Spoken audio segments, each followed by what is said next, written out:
in Libya, you had a dictator who had American blood on his hands. Remember, Reagan tried to knock him off, as you recall, because you were working in the Congress, missed when he tried.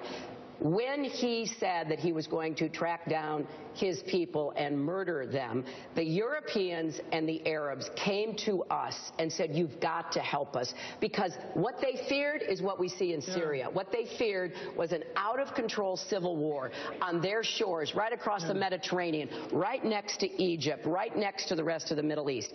Remember, we had those countries helping us in Afghanistan in our very big coalition. Now, when somebody that has helped you, their people have died, they have expended their treasure to help us, come and say, this is personal to us. We in Europe, we in the Middle East. Is the United States supposed to say, you know what, that's not our problem? You know, and they can say to us, yeah, Afghanistan wasn't our problem either. But that's not the way you work with allies and way you build coalitions. So what did we do there? We provided our unique abilities, and they ran most of the air missions. They were really very much involved in helping to, you know, cordon off Libya and in eventually defeating Gaddafi and his forces. Now, is Libya perfect? It isn't. But did they have 2 elections that were free and fair where they voted for moderates? Yes, they did. So, you know, changing from a dictator who has hollowed out your country to something resembling a functioning state, and even hopefully more of a democratic one, doesn't happen overnight.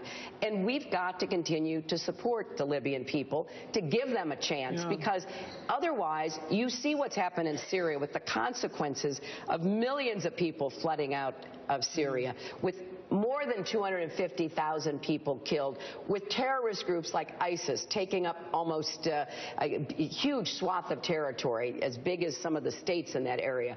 So, yes, I mean, Libya was a different kind of calculation, and we didn't lose a single person.